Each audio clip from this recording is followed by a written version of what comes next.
Welcome to The Explainer. Today, we're tackling a massive question, one about a structure that stood for 4.5 millennia and still kind of baffles engineers. So let's imagine we set ourselves the ultimate construction challenge. What would it actually take to recreate this ancient wonder right now, using all our modern tech? We're talking money, machines, the whole shebang. And, as you're about to see, the answer is way more complicated than you'd think. Okay, first, let's just try to wrap our heads around the sheer scale of this thing. You're looking at a structure that's as tall as a 40-story building. Its base covers 13 acres. That's big enough to hold about 10 football fields. And it's all built from 2.3 million stone blocks, most of them weighing as much as an SUV. It's just mind-boggling. But, the very first roadblock isn't about engineering or budgets at all.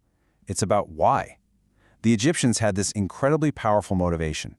They were building a tomb for their god-king Khufu. What's our reason? Honestly, that's the biggest hurdle. But for the sake of this thought experiment, let's just pretend we have a good one and push forward. All right, let's get into the nitty-gritty. We're going to start from the ground up because before you can even think about placing that first stone, you have to complete what is basically a mega project all on its own. Right. You can't just build something that weighs as much as 6 million cars on any old patch of dirt.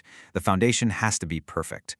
The ancient Egyptians actually learned this the hard way. Ever seen the bent pyramid? They literally had to change the angle halfway through the build because the foundation was failing. That's a mistake we absolutely cannot afford to make. And just look at the difference in technology.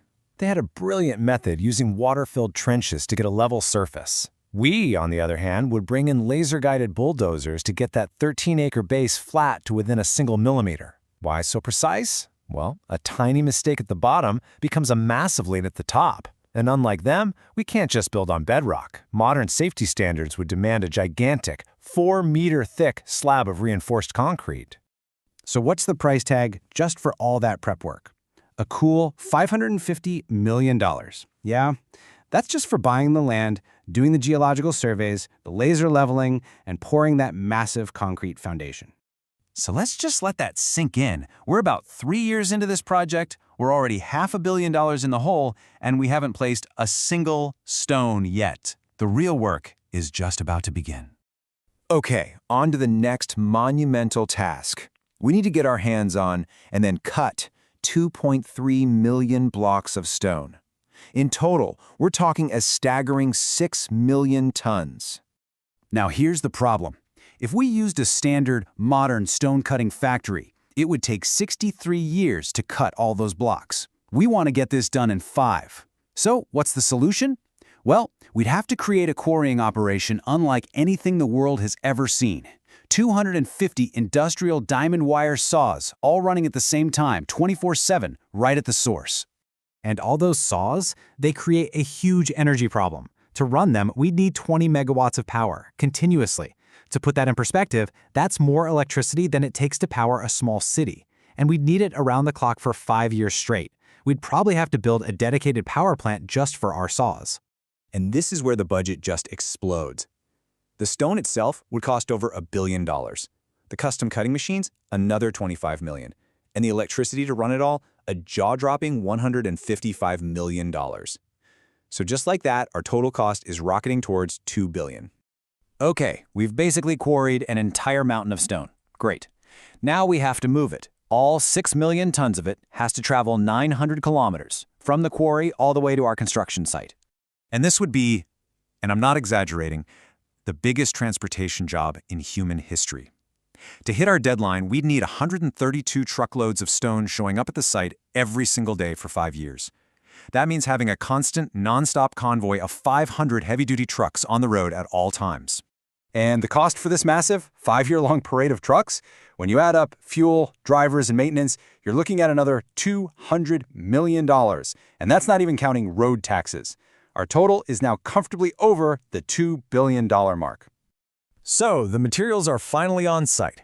Now we hit what is by far the most complex and dangerous part of the whole project: building up, all 147 meters into the sky. This question brings us to a fundamental physics problem. There isn't a single crane on Earth that can lift an 80-ton block, that's the weight of the granite for the king's chamber, to a height of 147 meters. It's simple physics. The higher a crane has to reach, the less it can lift. So we're going to need a whole new game plan. The only way to do it is with a custom-built network of at least 10 of the world's largest tower cranes, all working together in perfect sync. But here's the truly insane part.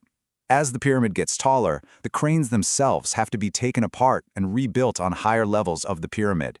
It's an incredibly slow, dangerous, and very, very expensive process. So, after 8 long years of planning and building, our pyramid is standing tall. It looks pretty much like the one you'd see today in photos. But hold on, we're not done yet. There's one last, very expensive, and absolutely crucial finishing touch.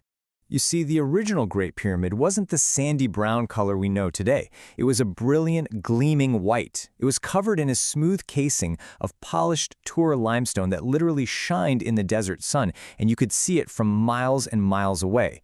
So to make our replica authentic, we have to add this beautiful final layer. So let's run the final numbers. You've got $500 million for the foundation, over $1 billion for just the stone and the saws to cut it, hundreds of millions for electricity, trucking, and cranes, another $400 million for our 3,000 workers, and then $250 million just for that beautiful shiny white casing. Which brings our grand total to a staggering $2.95 billion. And you have to remember, that's a conservative estimate. That number doesn't even include things like taxes or insurance or the cost of building an entire power plant just to run the saws.